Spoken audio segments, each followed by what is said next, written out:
Hello friends. सो अब तक हमने कर लिया कि हमारे कंपोनेंट्स ऑफ फूड क्या होते हैं। ठीक है।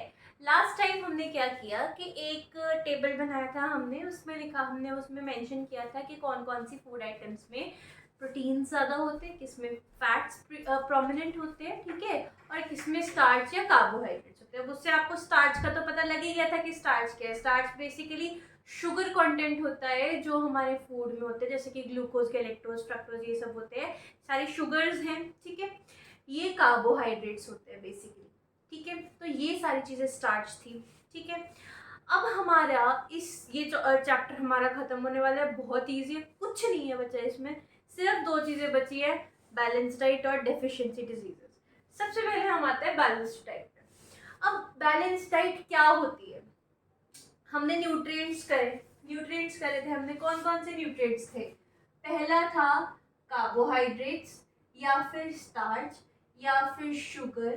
ठीक है। इसमें क्या क्या आते थे? सारी शुगर्स आ रही है। ठीक है। कोई भी ग्रेन्स वगैरह से हमारे सबसे ज्यादा कार्बोहाइड्रेट्स आते हैं। जैसे आप रोटी खाते हो, चावल खाते हो, उनमें सबसे ज्यादा कंटेंट में कार्बोहाइड्रेट प्रेजेंट होते हैं। सेकंड, हमने प्रोटीन्स करे थे।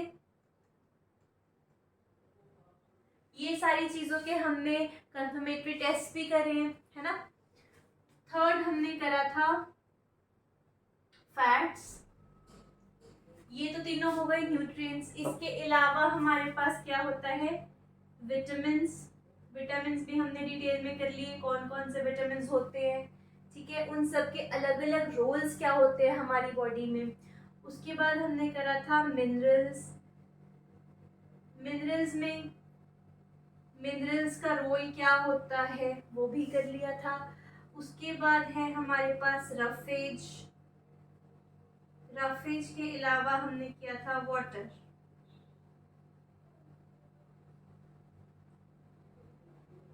ठीक है। तो अब ये सारे हमारे न्यूट्रिएंट्स थे।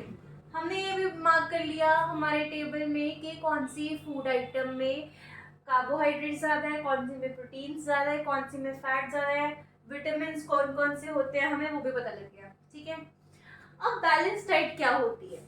बैलेंस डाइट होती है कि हमें देखना होता है कि ये सारी चीज़ें हमें हमारी बॉडी को जैसे रिक्वायरमेंट है। जैसे मैंने आपको पहले बताया, अगर आपको एक मस्कुलर बॉडी चाहिए, ठीक है, तो आप क्या ज़्यादा इंटेक करोगे? आप लोगे proteins. You will go on more protein and less carbohydrate diet. ठीक है। अगर आपको अपना फैट लॉस करना है, ठीक है, तो आप फैट्स में सिर्फ हेल्दी फैट्स लोगे। फैट्स को आप जो अननेसेसरी फैट्स आप उसको कट ऑफ करोगे। ठीक है। प्रोटीन हाई रिच लोगे, हाई रिच डाइट होगी आपकी प्रोटीन में। ठीक है। कार्बोहाइड्रेट्स भी आपको कम करने पड़ेंगे और फिर आपका फोकस जाएगा विटामिन मिनरल्स पे। और रफेज बहुत ज़्यादा लेते हैं अगर आपको फैट लॉस करना है। ठीक है। तो ऐसे करके हमारी बॉडी रिक्वायरमेंट्स हर एक बंदे की अलग है। जैसे अब आप, अगर आपकी ग्लीट कह लो या आप जैसे भी हो, हेरिडिटरी फैक्टर्स कह लो, ठीक है, जो आपकी फिगर है वो आपके फ्रेंड की जैसे तो नहीं ना।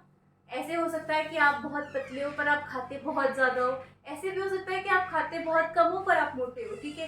तो वो चीज़ें आपके हाथ में नहीं है, वो आपकी बॉडी की रिक्वायरमेंट के हिसाब से आपको अपनी बॉडी की नीड्स को देखना पड़ेगा। क्या चीज़ें आपको चाहिए, कम ज़्यादा कैसे चाहिए, वो सारी चीज़ों को देखते हुए आपको अपने डाइट को मेंटेन करना होता है और उसका एक बैलेंस बनाना होता है। ठीक है। तो वो सारा पर्सन टू पर्सन वेरी करता है। मे बी आपको अगर कोई भी चेंज नहीं चाहिए अपनी बॉडी में, जस्ट एक हेल्दी बॉडी चाहिए। ठीक है। आप में कोई विटामिन की डेफिशिएंसी हो सकती है, आप में कोई मिनरल की डेफिशिएंसी हो सकती है, या फिर आप में वाटर की डेफिशिएंसी हो सकती है, डिहाइड्रेशन आपकी बॉडी में हो सकती है। ठीक है। तो ये सारी चीज़ें पर्सन टू पर्सन वेरी करती हैं। अलग अलग बंदे में अलग अलग चीज़ों की रिक्वायरमेंट चेंज होती है। ठीक है। किसी में प्रोटीन की रिक्वायरमेंट ज़्यादा है, किसी में विटामिन की रिक्वायरमेंट ज़्यादा है। नॉर्मली जो वेजिटेरियंस होते हैं, वेजिटेरियन डाइट में vitamin, for example vitamin D, vitamin B, ये दोनों मेजरली मैक्सिमम वेजिटेरियंस में स्पेशली डेफिशिएंट होते हैं। वेरी रेयर वेजिटेरियंस के ये नॉर्मल जाते हैं। ठीक है। ये दोनों ऐसे विटामिन हैं क्योंकि ये नॉर्मली नॉनवेज डाइट में तो है, ठीक है, जैसे कोई चिकन मीट वगैरह है उनमें ये मिलते हैं, ठीक है। बट वेजिटेरियन डाइट में ये जो नॉर्मल वेजिटेरियन डाइट हम खाते हैं जैसे कि रोटी, दाल, सब्जी, राइस, इनमें नहीं होती, ठीक है। अगर होते भी किसी किसी किसी में तो बहुत ही ज़्यादा मिनिमम क्वांटिटी में होते हैं और ये हमारी डाइट को सफिशिएंट, डाइटरी हमारी जो नीड है उसको सफिशिएंट नहीं होते, ठीक है। तो इसके लिए हमें सीड्स जो होते हैं ना, जैसे कि फ्लैक्स सीड्स, अलसी, है ना, और पंपकिन सीड्स, ठीक है, सनफ्लावर सीड्स, इन चीज़ों में ऐसे विटामिन जो है हमें ज़्यादा मिलते हैं, बट ये हम नॉर्मली तो खाते नहीं हैं, ठीक है। तो उस हिसाब से हमें एक बैलेंस्ड डाइट मेंटेन करनी होती है जिसमें हमारी बॉडी जिस हिसाब से हमारे से खाना मांग रही है, कार्बोहाइड्रेट ज़्यादा मांग रही है, प्रोटीन ज़्यादा मांग रही है, फैट ज़्यादा मांग रही है, उस हिसाब से हमें अपनी बॉडी, अपनी बैलेंस्ड डाइट सेट करके उसको मेंटेन करना होता है, ठीक है। उस चीज़ में फिर हमारे पास ये चीज़ें तो हमें नॉर्मली खाने से पता लग जाती हैं कि हमारी बॉडी को क्या ज़्यादा सूट कर रहा है, ठीक है, और किस तरफ से हमें डेफिशिएंसी खुद को फील हो रही है। विटामिन मिनरल जो है हमारे नॉर्मल ब्लड टेस्ट में आ जाते हैं और उसकी वजह से भी अगर ज़्यादा डेफिशिएंसी होने लग जाए तो प्रॉब्लम्स आने लग जाती हैं, ठीक है। इनिशियल स्टेज पे अगर हम उसको कैच कर ले तो इट्स बेटर, ठीक है। तो इनको हम विटामिन सप्लीमेंट्स वगैरह लेकर या फिर जैसे मैं बता रही हूँ सीड्स वगैरह, ये अपनी चीज़ें अपनी डाइट में इंक्लूड करके हम इसको नॉर्मल कर सकते हैं, ठीक है। तो अब हम आते हैं बैलेंस्ड डाइट पे। Balanced diet is basically intake of nutrients, intake of sufficient nutrients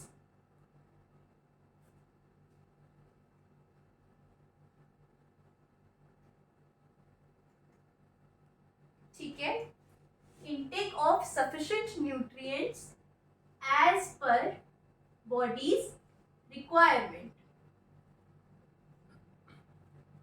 as per body's needs लिख रही हूँ, as per body's need और requirement, ठीक है। उस हिसाब से हमें अपनी बैलेंस डाइट जो है वो सेट करनी होती है, ठीक है। अब इसके बाद हमारे पास आता है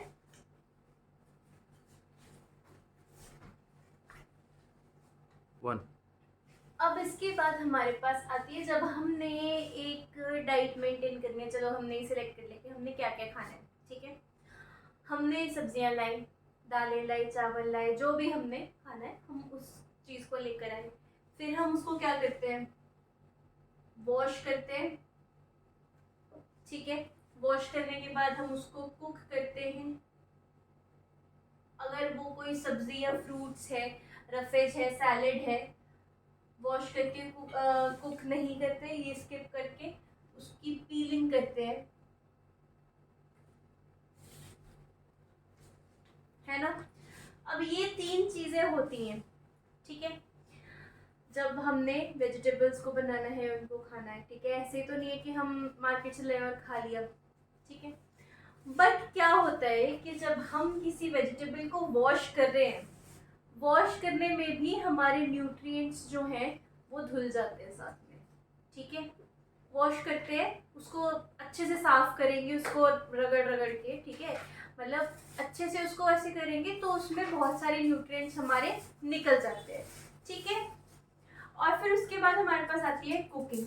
जब हम उसको कुक करते हैं तो कुक करते हुए जो हमारी वेजिटेबल होगी, जब हम कुक करते हैं, कुक करने में भी हमारे बहुत न्यूट्रिएंट्स लॉस्ट हो जाते हैं, ठीक है। जो हीट जाती है फूड में उसके साथ बहुत न्यूट्रिएंट्स जो है हमारे वो वहीं पे डिस्ट्रॉय हो जाते हैं, ठीक है।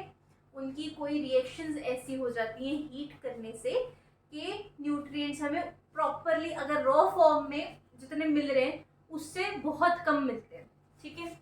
उसके बाद आती है हमारी पीलिंग। कुछ वेजिटेबल्स और फ्रूट्स ऐसे होते हैं जिनके पील्स में, छिलके में बहुत ज़्यादा, स्किन में, ठीक है, बहुत ज़्यादा न्यूट्रिएंट्स होते हैं, न्यूट्रिएंट्स और विटामिन होते हैं, ठीक है।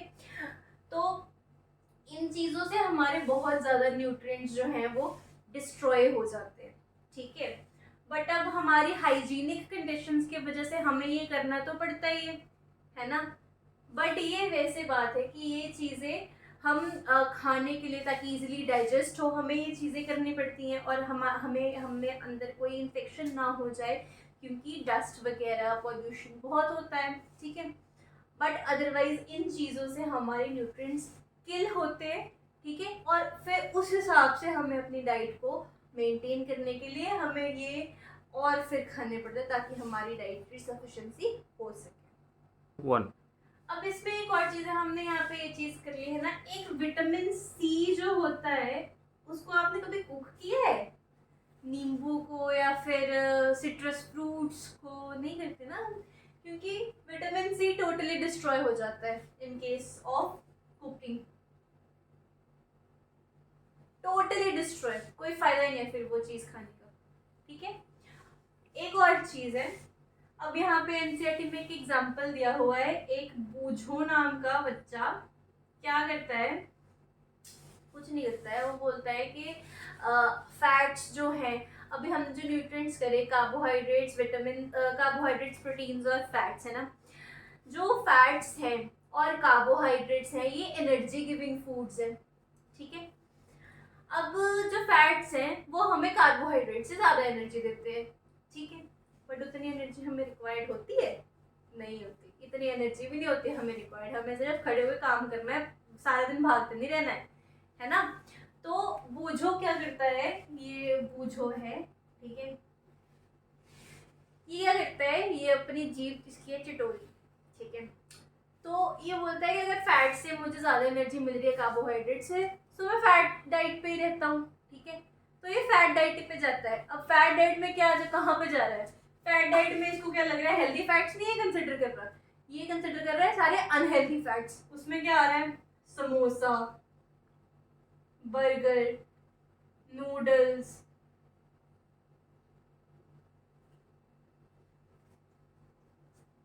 ये सारे फैट्स हैं, फ्राइड चीजें, ठीक है। अब इससे कोई न्यूट्रिएंट्स मिल रहे हैं उसे, कार्बोहाइड्रेट्स और फैट्स के अलावा कुछ मिल रहे हैं? कुछ नहीं मिल रहा है, फालतू में फैट डिपॉजिट होगा, फैट डिपॉजिट होगा जो यूज नहीं कर पा रही है हमारी बॉडी, उससे क्या होगा, अनयूज्ड फैट है, ठीक है, उससे क्या होगा, उससे होगी ओबेसिटी। ओबेसिटी क्या होती है, when you are taking much more of fats than required, okay? जब भी आप ज़्यादा फैट लेते हो जितना रिक्वायर्ड है, तो आपको आपके ऊपर वो फैट आपकी बॉडी डिपॉजिट करने लग जाएगी अलग अलग पार्ट्स में, आपकी थाइज में, बेली में, आर्म्स में, तो उससे आपको ओबेसिटी हो जाएगी। 1 अब हमने ये तो कर लिया कि हमें एक बैलेंस डाइट मेंटेन करना ज़रूरी है, ठीक है। बट अगर हम वो बैलेंस डाइट मेंटेन नहीं करें तो क्या ही हो जाएगा, बहुत कुछ हो जाएगा। क्या हो जाएगा कि अगर आपके बॉडी में न्यूट्रिएंट्स की कमी है तो आपको प्रॉब्लम्स आने लग जाएंगी, आपकी जो नॉर्मल फंक्शनिंग है बॉडी की वो अफेक्ट होने लग जाएगी, आपको वीकनेस होने लग जाएगी, आपकी बोन्स में, आपकी आईज में, हेयर कलर में, बहुत सारी चीज़ों में प्रॉब्लम्स आने लग जाएंगी अकॉर्डिंग टू योर डेफिशिएंसी।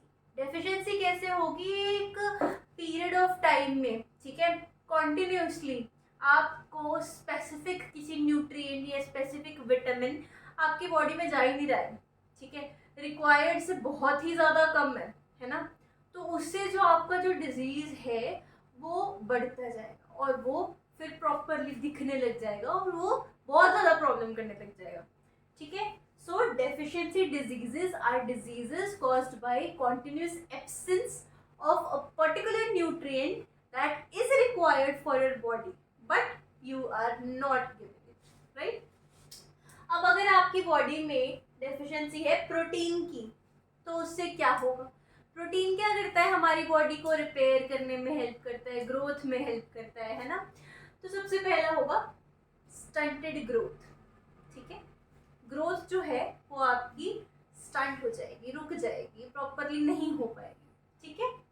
फिर है स्वेलिंग ऑफ फेस, रिपेयरिंग में हेल्प करता है, ठीक है, रिपेयर नहीं हो पाएगा आपका प्रॉपरली अंदर से, तो आपकी स्वेलिंग होने लग जाएगी फेस के ऊपर, आई स्वेल हो गई, आई बैग्स बन गए, है ना, जब आप सुबह उठ रहे हो सारी लिड्स स्वेल्ड है, चीक स्वेल हो गई, ठीक है, ये सारी होगी आपकी प्रोटीन डेफिशिएंसी से। फिर उसके बाद हेयर की डिस्कलरेशन होने लग जाएगी, मतलब आपके बालों में वाइट हेयर ज़्यादा आने लग जाएंगे या फिर आपके बाल झड़ने लग जाएंगे, ठीक है। क्योंकि जो हमारे हेयर हैं, हमारे नेल्स हैं, ये प्रोटीन से बने होते हैं, ठीक है। तो इनको मेंटेन करने के लिए हमें एक अच्छी रिक्वायरमेंट चाहिए होती है प्रोटीन की। अगर आपने देखा होगा ना कि कुछ लोग हेयर ट्रीटमेंट में अगर घर पे देसी वाले करने हो तो एग्स यूज करते हैं, ठीक है। एग्स क्या होते हैं? प्रोटीन रिच होते हैं, ठीक है। उससे हमारी हेयर ग्रोथ ज़्यादा होती है और हेयर स्मूथ भी हो जाते हैं, उसको प्रॉपर न्यूट्रिशन भी मिलता है, ठीक है। बट वो ऊपर से मिलता है, अंदर से भी मिलना चाहिए ना, ताकि रूट्स स्ट्रॉन्ग हो अंदर से। तो डिस्कलरेशन हो जाएगी हेयर्स की, ठीक है। स्किन डिजीजेज अलग अलग हो जाएंगे। जब हमारे प्रोटीन नहीं हमें अच्छा मिल रहा तो हमें एलर्जीज हो सकती है, या फिर कोई स्पॉट्स आ सकते हैं, या फिर हल्की सी चीज़ पे ज़्यादा रिएक्शन हो सकता है, ठीक है। वो चीज़ें हो जाएंगी। डायरिया होने लग जाएगा। डायरिया क्या होता है? लूज मोशन हो जाएगी, ठीक है। आपको प्रॉपरली डाइजेशन नहीं हो पाएगी, आपने रफेज नहीं ले रहे हो, आपका प्रोटीन कंटेंट नहीं है अच्छा, तो आपको डाइजेशन में दिक्कत आएगी, ठीक है। और आपका जो एक्सक्रीशन प्रोसेस होगा वो प्रॉपरली नहीं हो पाएगा एंड डायरिया हो जाएगा, ठीक है। उसके बाद हमारा आएगा प्रोटीन और कार्बोहाइड्रेट। प्रोटीन की भी और कार्बोहाइड्रेट की दोनों की इकट्ठी अगर हमारी डेफिशिएंसी हो गई तो क्या होगा? पहली बात तो ग्रोथ आपकी रुकी जाएगी, ठीक है। आप प्रॉपरली इंटरनली और बाहर से भी आप प्रॉपरली ग्रो ही नहीं कर पाओगे। वीकनेस बहुत ज़्यादा आ जाएगी, क्योंकि एनर्जी गिविंग फूड है कार्बोहाइड्रेट। आप वही नहीं ले रहे हो तो एनर्जी कहाँ से आएगी? कहीं से भी नहीं आएगी, है ना। तो वैसे वीकनेस आने लग जाएगी, ठीक है।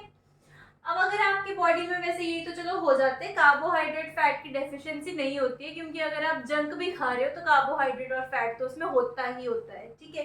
बट इन केस चलो कहीं किसी को खाना ही नहीं मिल रहा है बिकॉज ऑफ बीइंग पुअर या फिर किसी भी ऐसे रीजन की वजह से, तो क्या होगा? वीकनेस हो जाएगी, है ना। आपको फटीग होने लग जाएगा। ये दोनों एनर्जी गिविंग फूड्स हैं, आप में लॉस ऑफ एनर्जी हो जाएगी। जब आपकी बॉडी को एनर्जी नहीं मिल रही तो आप में वो इसकी एनर्जी का बहुत ज़्यादा लैक हो जाएगा, ठीक है, लैकिंग होगी। उसके बाद हमने इसमें ये देख लिया, ठीक है। इनको कवर कैसे करना है? फिर अपनी डाइट को बैलेंस कर, है ना। अब डाइट को ऐसे नहीं बैलेंस करना है कि ये आजकल चल रहे हैं ना, एनर्जी ड्रिंक्स हो गए या फिर एनर्जी बार्स हो गए, प्रोटीन बार्स हो गए, उनसे आप करोगे। वो चीज़ें जो होती हैं वो बहुत ज़्यादा जिनकी प्रोटीन रिक्वायरमेंट होती है, जैसे कोई मसल बिल्डिंग कर रहा है, कोई बॉडी बिल्डिंग कर रहा है, वेट लिफ्टिंग एक्सरसाइजेस कर रहा है, उसमें आपकी बॉडी को बहुत ज़्यादा प्रोटीन की रिक्वायरमेंट होती है, ठीक है, जो कि नॉर्मली नहीं हो पाती, है ना। उस केस में आप प्रोटीन बार ले सकते हो, या फिर जो वाइट पोर्शन होता है एग का, वो प्रोटीन रिच होता है, वो ले सकते हो। बट अगर आप नॉर्मल केसेस में लोगे तो एक्सेस भी है जो इनका, वो भी आपको हार्म करेगा। प्रोटीन का एक्सेस, फैट्स का एक्सेस, जो ये आजकल चल रहे हैं एनर्जी ड्रिंक्स वगैरह, इनका कोई फायदा नहीं है। ये सिर्फ एक अपना बिजनेस क्रिएट किया हुआ है उन्होंने, बिजनेस मॉडल है, ठीक है। उन चीज़ों को कंसिडर नहीं करना है इसमें कि डेफिशिएंसी हो रही है भाई प्रोटीन की या फिर एनर्जी की, एनर्जी ड्रिंक पी लो, कोई फायदा नहीं है, ठीक है। उसके बाद हम आते हैं, हमारा प्रोटीन कार्बोहाइड्रेट फैट हो गया। उसके बाद हम आते हैं विटामिन डेफिशिएंसी पे। अब हमने कार्बोहाइड्रेट्स, प्रोटीन्स, फैट्स की वीकनेसेस देख ली, ठीक है। अब हम आते हैं विटामिन और मिनरल्स, ठीक है, इनकी डेफिशिएंसी से क्या होता है। सबसे पहले बात करते हैं विटामिन ए की। विटामिन ए का मेजर काम होता है आईज में, ठीक है। अगर विटामिन ए की डेफिशिएंसी आपकी बॉडी में होगी तो आपको प्रॉब्लम आने लगेगी आपकी विजन में, ठीक है। You can suffer from loss of vision, partial और कंप्लीट, ठीक। अब हमारी ये इसमें अगर आपकी डार्कनेस में नहीं दिख रहा, वो एक अलग तरीका का लॉस हो जाएगा, ठीक है। उसके अलावा हमारी अगर बहुत ज़्यादा डेफिशिएंसी हो जाएगी विटामिन ए की तो आपका कंप्लीट लॉस भी हो सकता है। उसके बाद आता है हमारा विटामिन बी1। अब आपने विटामिन बी कॉम्प्लेक्स तो सुना ही होगा। विटामिन बी कॉम्प्लेक्स के अलग अलग सब पार्ट्स होते हैं, उन सब पार्ट्स के अलग अलग रीजंस, अलग अलग काम होते हैं, ठीक है। इसमें आता है बेरी बेरी डिजीज। अगर आप में विटामिन B1 की डेफिशिएंसी है तो आपको बेरी बेरी डिजीज होगा। इसमें क्या होगा कि आपके जो मसल्स हैं वो वीक हो जाएंगे, आपकी जो एनर्जी है काम करने की वो आप में नहीं बचेगी। ठीक है, अब ये दो तरीके का होता है, ड्राई एंड वेट। जो आपका ड्राई पार्ट होगा इससे क्या होगा, ड्राई बेरी बेरी होगा, उसमें आपकी नर्व्स अफेक्ट होंगी या फिर मसल्स अफेक्ट होंगे, मसल पैरालिसिस भी हो सकता है इससे। ठीक है, वेट बेरी बेरी में आपका सर्कुलेटरी सिस्टम अफेक्ट होता है, आपके हार्ट फेलियर के चांसेस हो जाते हैं एक्सट्रीम केसेस में, अदरवाइज हार्ट डिजीजेस आने लग जाते हैं। ठीक है, उसके बाद है हमारा विटामिन सी। विटामिन सी कौन से फ्रूट्स में प्रेजेंट होता है, all the citrus fruits, lemon वगैरह में। ठीक है, तो इससे आपको डिजीज होती है स्कर्वी। ठीक है, स्कर्वी में आपके पास ब्लीडिंग गम्स हो सकते हैं। ठीक है, आपकी हीलिंग जो है वो बहुत ज़्यादा स्लो हो सकती है और इसमें अनीमिया भी हो सकता है। जब आपकी गम्स में ब्लीडिंग हो रही है तो अनीमिया भी होगा। ठीक है, क्योंकि ब्लड लॉस हो रहा है। अब जो स्कर्वी है, विटामिन सी है, मतलब इसको तो आप नॉर्मली ट्रीट कर सकते हो ओरल या इंट्रावेनस इन्फ्यूजन करके विटामिन सी की। विटामिन B1 जो है इसको भी आप पहले अगर आपको बहुत ही इनिशियली पता लग गया कि आप में इसकी डेफिशिएंसी हो रही है तो आप अपनी डाइट को मेंटेन कर सकते हो। सेकेंडली आप इसमें क्या कर सकते हो कि आप अगर बहुत ज़्यादा हो जाए फिर आप ओरल या इंट्रावेनस इन्फ्यूजन्स कर सकते हो। ठीक है, बट अगर बहुत ही ज़्यादा हो जाती है तो आपको इसको क्या करना पड़ता है, फिर आपको ओरल अपनी डेली डाइट में इसको इंक्लूड करने से भी नहीं आपका काम चलेगा, फिर आपको इसकी इन्फ्यूजन लेनी पड़ती है डेली।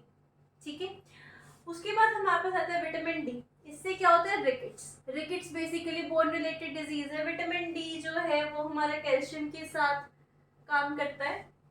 दोनों चीज़ें बोन्स के ऊपर बोन्स को स्ट्रेंथ देती हैं। ठीक है, तो अगर आपकी विटामिन डी की डेफिशिएंसी होगी सबसे पहले आपकी बोन्स अफेक्ट होंगी।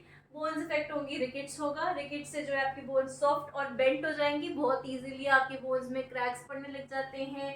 ठीक है, कोई फ्रैक्चर्स वगैरह बहुत जल्दी होने के चांसेस हो जाते हैं, बोन्स वीक हो जाती है बेसिकली। उसके बाद कैल्शियम है। अब ये तो विटामिन थे, अब मिनरल्स पे आते हैं। कैल्शियम की डेफिशिएंसी जो होगी उससे क्या होगा, आपकी बोन डीके या फिर टूथ डीके होने लग जाएगा। ठीक है, इसमें आपकी बोन्स वीक हो जाएंगी और टूथ में डिकेइंग स्टार्ट होने लग जाएगी। ठीक है, उसके बाद है हमारे पास आयोडीन। आयोडीन से क्या होता है, गोइटर, थायराइड वाला जो होता है ना, ये सारा जो स्वोलन हो जाता है नेक पार्ट सारा। ठीक है, swelling in neck glands.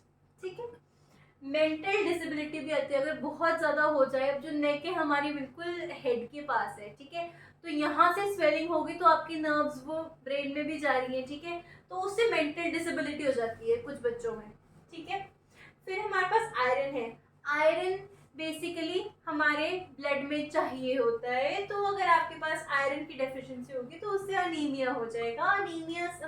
Anaemia मतलब HB का कम होना आपके ब्लड में, उससे आपकी बॉडी में वीकनेस आने लग जाएगी। ठीक है, क्योंकि ये चीज़ जो है आपका, अब हीमोग्लोबिन है वो आपको बहुत नेसेसरी होता है आपको एनर्जी प्रोवाइड करने में। Once your haemoglobin level goes down you suffer from anaemia. आप में वीकनेस आने लग जाएगी, फटीग होने लग जाएगा, उससे नोजिया होगा, चक्कर आएंगे आपको, आपके चलने में दिक्कत आने लग जाएगी, आपकी एनर्जी बहुत ज़्यादा कम हो जाएगी। Now with this we are done with this second chapter.